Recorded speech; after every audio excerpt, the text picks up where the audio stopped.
नमस्कार, मैं हूं श्रद्धा। आप देख रहे न्यूज 18 मध्य प्रदेश छत्तीसगढ़। विधानसभा में बीजेपी ने प्रदेश में क्वारंटीन सेंटरों में मौत का मामला उठाया, जिस पर जवाब देते हुए स्वास्थ्य मंत्री टीएस सिंहदेव ने कहा कि प्रदेश के क्वारंटीन सेंटर्स में अब तक कुल 26 लोगों की मौत है। वहीं क्वारंटीन सेंटर में 100 करोड़ से अधिक की राशि खर्च हुई।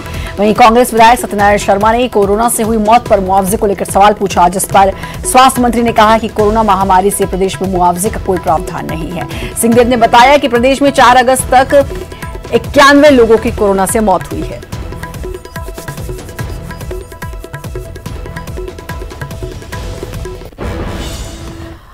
रायपुर कैबिनेट मंत्री रविंद्र चौबे ने बड़ा बयान दिया है। कोरोना के बढ़ते मामले को लेकर बयान दिया, कहा कि आने वाले दिनों में चौंकाने वाले आंकड़े आएंगे। नए केस के अलावा मौत का भी आंकड़ा बढ़ सकता है। हमने धारावी और दिल्ली मॉडल को अपनाया। हमने अभी टेस्टिंग कैपेसिटी बढ़ाई है। कोरोना संक्रमण को नियंत्रित करने में सरकार सफल होगी।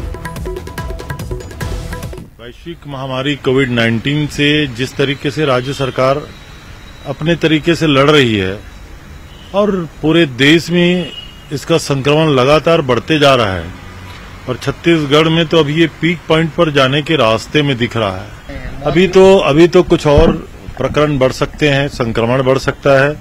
मौत के आंकड़े भी आप लोगों को बहुत ज्यादा चौंकाने वाले भी हो सकते हैं, लेकिन जिस तरीके से छत्तीसगढ़ सरकार व्यवस्था कर रही है, सबसे पहले ही मैंने कहा था कि टेस्टिंग को हम लोगों ने लगभग 2.5 गुना 3 गुना किया हुआ है, तो आंकड़े आपको विस्तारित तो दिखेंगे।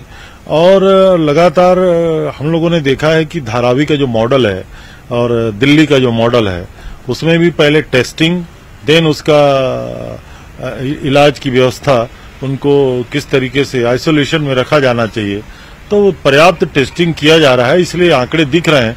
लेकिन अभी भी हम लोग उम्मीद करते हैं कि हम छत्तीसगढ़ में इस महामारी को रोक पाने में, नियंत्रित कर पाने में सफल होंगे।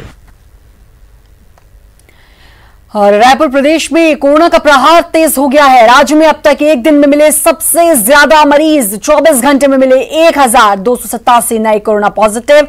राजधानी रायपुर में मिले सबसे अधिक 455 नए मरीज। मंगलवार को कोरोना से 15 लोगों की मौत। राज्य में एक्टिव मरीजों की संख्या है 9388।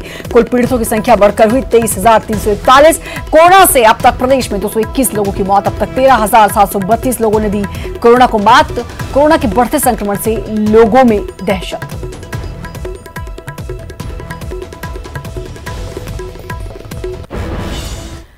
कोरबा में देहांतपारा में कोरोना पीड़ितों का अंतिम संस्कार करने पर इलाके के लोगों ने प्रशासन से आपत्ति जताई है। वार्ड पार्षद के साथ मिलकर स्थानीय लोगों ने कोरोना पीड़ितों का अंतिम संस्कार किसी दूसरी जगह करने की मांग की है। आपको बता दें कि कोरोना पॉजिटिव महिला का अंतिम संस्कार यहां पर किया गया, जिसके बाद लोगों ने आपत्ति जताई।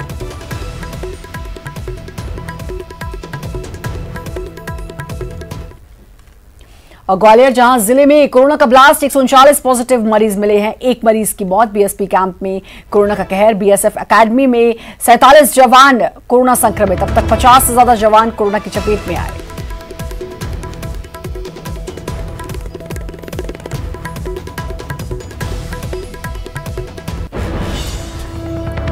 और वहीं इंदौर में कोरोना का कहर जारी है। 87 नए पॉजिटिव मरीज आए सामने। इंदौर से 3 लोगों की कोरोना से 3 लोगों की मौत और शहर में अभी 3199 एक्टिव केस।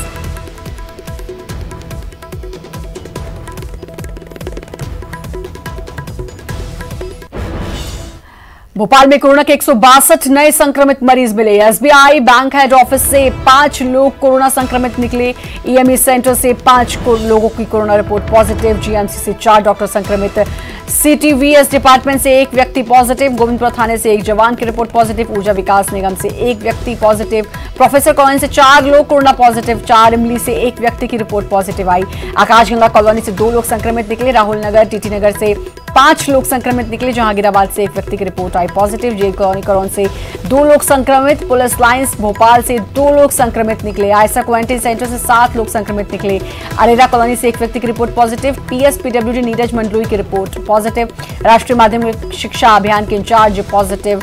लोक शिक्षण संचालनालय के अपर संचालक के पद पर हैं कामनाचार्य।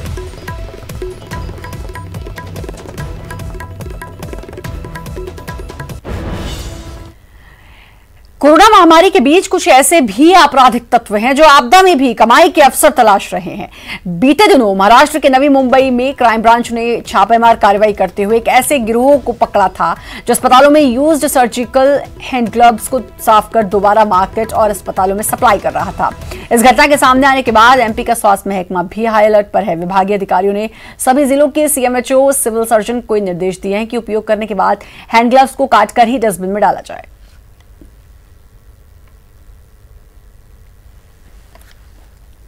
जो मेडिकल वेस्ट होते थे उनको रीयूज करके बाजारों में भेजा जा रहा था। स्कैम का भंडाफोड़ हुआ और काफी कुछ खुलासे हुए, लेकिन जिस तरीके से खुलासे हुए अन्य राज्य में यानी कि महाराष्ट्र में, उसको लेकर के अब एमपी में भी काफी हाई अलर्ट पर है स्वास्थ्य विभाग। सीधा हमारे साथ बात करने को उप संचालक एनएचएम हैं, उनसे बात करते हैं। सर, ये किस तरीके से अब एमपी भी अपना अलर्ट हो गया है? ये जैसे कि इसकी संभावना हर जगह से नकारा नहीं जा सकता कि ये लोग बाग जो वेंडर्स हैं वो रीयूजेबल प्लास्टिक या रबर की चीज़ों को रीयूज़ कर सकते हैं, उसको वॉश करके वैसी पैकिंग में कर दें।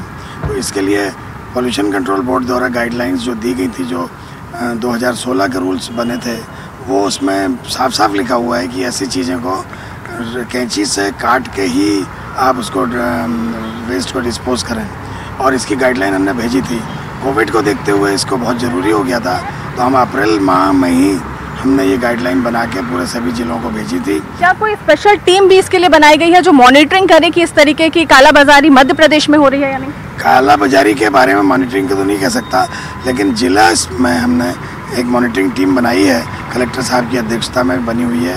हर की 6 महीने में बैठक होती है। यानी कुल मिला के हम कह सकते हैं कि प्राइवेट हॉस्पिटल्स हो या फिर गवर्नमेंट, ये पूरी तरीके से मॉनिटरिंग की जा रही है और समय समय पर गाइडलाइंस का हवाला दे करके उन्हें याद भी दिलाया जा रहा है कि अगर बायोमेडिकल वेस्ट है तो उसे किस तरह प्रॉपर्ली डिस्पोज करना है। यानी कि अगर ग्लव्स हैं या फिर कोई भी प्लास्टिक के प्रोडक्ट्स हैं तो उन्हें पहले कैंची से काटे, उसके बाद जो लाल रंग के डस्टबिन अस्पतालों में रखे रहते हैं उसमें ही डालें। कैमरा पर्सन अजय तंवर के साथ पूजा माथुर, न्यूज़ 18 मध्य प्रदेश, भोपाल।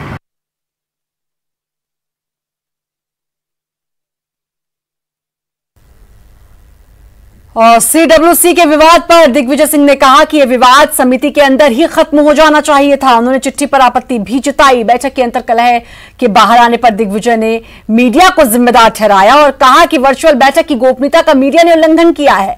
वहीं गांधी परिवार के बाहर के अध्यक्ष बनाने पर दिग्विजय ने कहा कि जिन्हें गांधी परिवार पर संशय हो वो कांग्रेस ज्वाइन करे और चुनाव लड़े।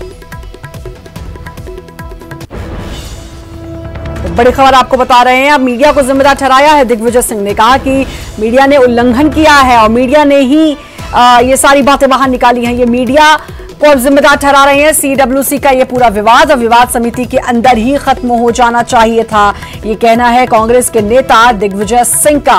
और अब चिट्ठी पर भी उन्होंने आपत्ति जताई और बैठक के अंतर्कलह बाहर आने पर उन्होंने कहा मीडिया जिम्मेदार है इसके लिए। तो अब मीडिया को जिम्मेदार ठहराया जा रहा है और ये कहा है दिग्विजय सिंह ने। सीडब्ल्यूसी विवाद पर बोले हैं दिग्विजय सिंह।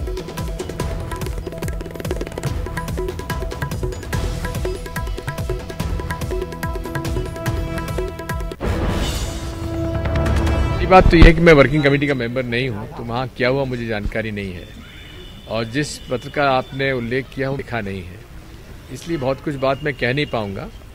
लेकिन इतना ही कहूंगा कि ऐसे मसलों को समिति के बैठक के अंदर ही उसका निराकरण होना चाहिए और उसके बारे में अलग से पत्र लिखने की आवश्यकता नहीं थी। इंदौर के द्वारकापुरी थाना इलाके में दोस्त के जन्मदिन पर बीच सड़क पर हवाई फायर करने का वीडियो वायरल हुआ, जिसके बाद पुलिस ने सिकंदर नाम के एक युवक के पास से राइफल, खाली कारतूस, लाइसेंस और 4 जिंदा कारतूस बरामद कर लिया और शस्त्र लाइसेंस के नियम का उल्लंघन करने का आर्म्स एक्ट में मामला दर्ज किया।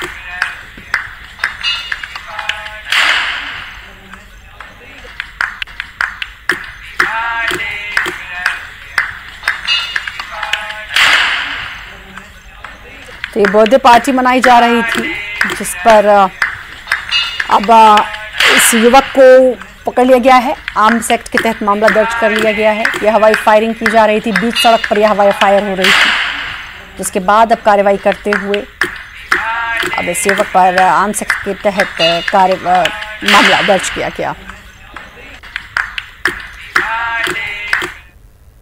और गुना जहां मकान के विवाद में जमकर मारपीट हुई। कुंभराज में दो पक्षों में हुआ विवाद, दोनों पक्षों में जमकर चले लाठी फरसे।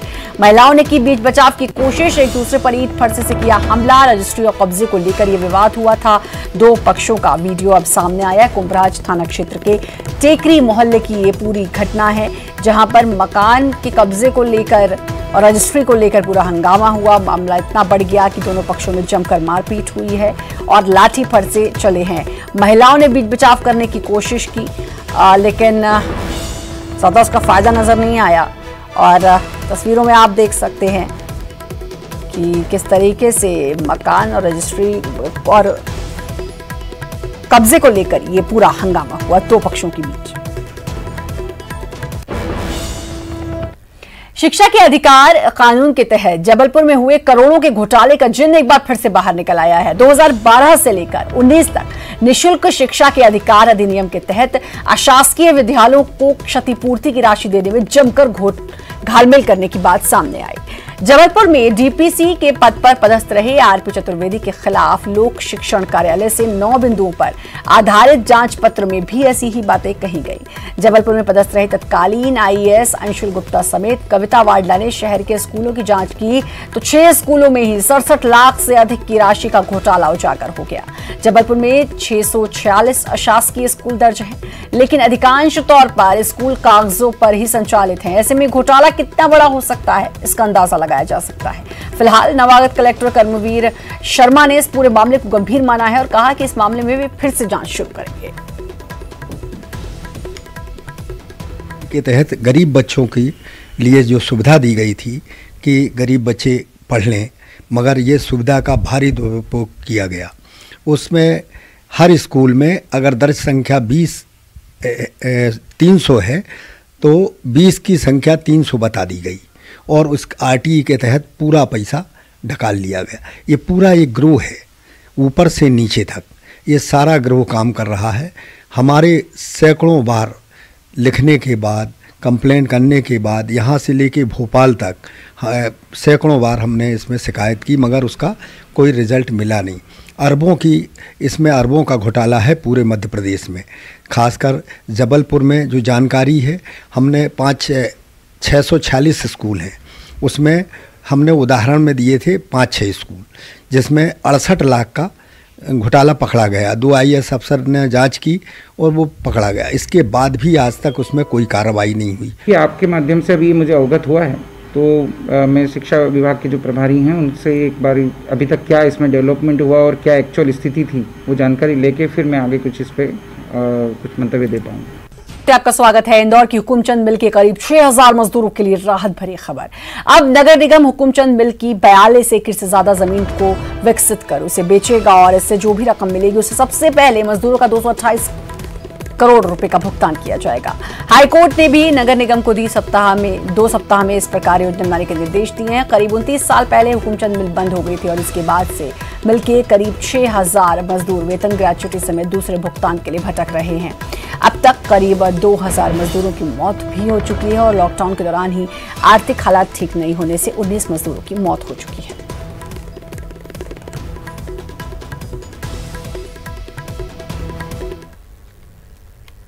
और वहीं मिल मजदूर संघ के अध्यक्ष हरनाम धारीवाल का कहना है कि सरकार और नगर निगम मजदूरों के पैसों का भुगतान करते और जमीन को बाद में विकसित करके बेचती रहे।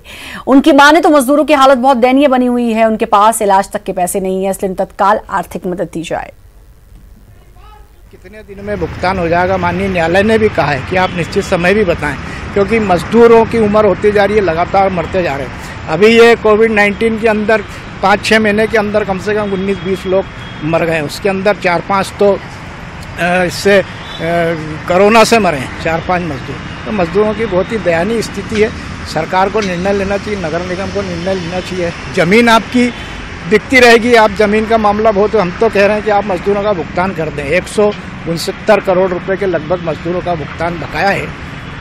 तो आप कहीं से भी जमीन आपके पास में, आपके अधीन में है जमीन, आप कहीं से भी बैंक से ले सकते हैं, बैंक के पास रख सकते हैं। जो भी आपने योजना बनाई है उस योजना के माध्यम से आप पैसा ले सकते हैं। तो मजदूरों को तो दे ही सकते हैं, ऐसी कोई बहुत बड़ी बात नहीं है। पूर्व मंत्री सज्जन सिंह वर्मा का बयान। ग्वालियर में कांग्रेस के नेता बीजेपी की शो की पोल खोलेंगे। बीजेपी के 76,000 सदस्यता अभियान के दावों पर होगी प्रेस कॉन्फ्रेंस। जिला प्रशासन के कार्यक्रम नहीं करने की अनुमति पर कहा, राजनीतिक द्वेष के चलते हो रहे इस तरह की कार्रवाई, लेकिन कांग्रेस पार्टी ग्वालियर चंबल संभाग को सच बताने का काम करेगी।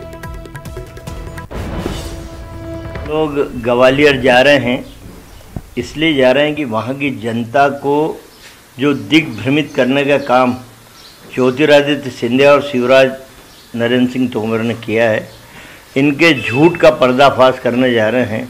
इतने अकाट्य तथ्य हम लोगों के पास है इनके खिलाफ, शिवराज और ज्योतिरादित्य के खिलाफ, कि वो जनता को वहाँ बताना आवश्यक है। और वहाँ ग्वालियर की जनता की डिमांड थी कि कांग्रेस के कुछ वरिष्ठ नेता जरूर ग्वालियर आए ताकि इसकी पोल सिंधिया की हम खोल सके। तो एक बड़ा जलजला है आज ग्वालियर। इधर बीजेपी के सदस्यता अभियान पर कांग्रेस की ओर से सवाल उठाने पर सीएम शिवराज सिंह चौहान ने कांग्रेस को निशाने पर लिया। सीएम ने कहा कि कांग्रेस पहले अपना घर संभाले, कांग्रेस अपना अध्यक्ष तय नहीं कर पा रही है, चापलूसों का अच्छा बताती है और सच बोलने वालों को गद्दार बताती है। मैडम सोनिया गांधी को हटाने के लिए किसने क्या कहा, चिट्ठी कौन ने लिखी, कौन समर्थन कर रहा है, कौन विरोध कर रहा है। जो कांग्रेस अपना अध्यक्ष तय नहीं कर पा रही,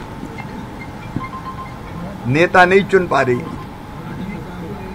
और सच कहने वाले जहां कुचल दिए जाते हैं, दबा दिए जाते हैं, तलवे चाटने वाले वफादार और सच कहने वाले धोखेबाज और गद्दार करार दिए जाते हैं, वो कांग्रेस पहले अपने घर को ठीक ठाक करे। हाँ, तो पोल इतनी है कि नीचे से लेकर ठेठ दिल्ली तक पहुंच गई है, ऊपर तक। प्रदेश के गृह मंत्री नरोत्तम मिश्रा ने एक बार फिर कांग्रेस पर निशाना साधते हुए कहा कि प्रदेश में कांग्रेस के भीतर उहापोह की स्थिति है। कांग्रेस के ए टीम बाहर नहीं निकल पा रही और बी टीम को बिना अधिकार के एक्टिव रखा गया। विवेक तनखा और वीरप्पा मोइली जी कह रहे हैं कि बागी नहीं है, हम बदलाव के पक्षधर हैं। कपिल सिब्बल जी बोल रहे हैं कि उनके लिए देश पहले है। अब समझ में ही नहीं आ रहा कौन क्या कह रहा है और कांग्रेस कहां जा रही है। महज अंदाज से कहते हैं कि जीना होगा, जहर भी देते हैं तो कहते हैं पीना होगा, और जहर जब पीते हैं तो कहते हैं मरना भी नहीं, और जब मरते हैं तो कहते हैं जीना होगा। ये स्थिति कमोबेश कांग्रेस की हो गई है। ट्विटर के माध्यम से सरकार की नीतियां तय होने लगे हैं। उस पार्टी का हश्र क्या होगा ये समझ से परे है। मध्य प्रदेश बीजेपी के प्रभारी विनय सहस्त्रबुद्धे ने कांग्रेस पर पलटवार करते हुए कहा कि कांग्रेस की बातों को गंभीरता से लेने की जरूरत नहीं है, क्योंकि कांग्रेस नेताओं को पता ही नहीं कि उनके दल में कौन है। उन्होंने सवाल किया कि कांग्रेस का कभी सदस्यता अभियान चलता है, अधिवेशन होता है, भाजपा अपने संविधान के मुताबिक पार्टी और संगठन को सुचारू रूप से चला रही है। कांग्रेस भाजपा से सवाल पूछे, इसका कोई तर्क नहीं। मध्य प्रदेश भाजपा के प्रभारी विनय सहस्त्रबुद्धे मेरे साथ हैं। सर, उपचुनाव होने वाले हैं और उससे पहले 76,000 चंबल क्षेत्र से कांग्रेस के कार्यकर्ता बीजेपी में शामिल हैं, लेकिन कांग्रेस इस पे सवाल ही बीजेपी से पूछती है, उनकी सूची जारी करे। क्या कांग्रेस के कार्यकर्ताओं का रिकॉर्ड है भाजपा के पास? देखिए, कांग्रेस के बातों को गंभीरता से लेने की इसलिए आवश्यकता नहीं कि कांग्रेस को अपने दल में कौन है इसका पता ही नहीं है। वो कभी मेंबरशिप करते हुए दिखाई देते हैं आपको, कभी उनके अधिवेशन वगैरह होते हुए दिखाई दिए हैं आपको। तो पार्टी संगठन को सुचारू रूप से चलाना ये भारतीय जनता पार्टी में अपनी संविधान के अनुसार लगातार होता आ रहा है। तो इसलिए वो इस तरीके के सवाल पूछे, मैं मानता हूँ कि इसका कोई तर्क नहीं है। हमारे पास एक जनाधार रखने वाले बड़े नेता श्री ज्योतिरादित्य सिंधिया, जिनके पिताजी और सबसे पहले उनकी दादी जी भारतीय जनता पार्टी की एक बहुत प्रमुख नेताओं में से थे, राजमाता जी का तो बहुत बड़ा योगदान था। तो ये स्वाभाविक ही था कि ज्योतिरादित्य भारतीय जनता पार्टी में आए, घर वापसी हो, जो हो गई, तो उनके साथ उनको मानने वाले जितने सारे कार्यकर्ता है वो भी पार्टी में आए। अभी उनकी जो संख्या जिस पर कांग्रेस सवालिया निशान लगा रही है, कांग्रेस को ये समझना चाहिए कि ज्योतिरादित्य के कारण ही तो ये लोग उनके दल में थे। सहस्त्रबुद्धे साहब कह रहे हैं कि कांग्रेस अपने संगठन पर ध्यान दे, भाजपा लगातार काम कर रही और सिंधिया के समर्थक पहले से उनके साथ थे तो वही अब भाजपा में शामिल हुए हैं।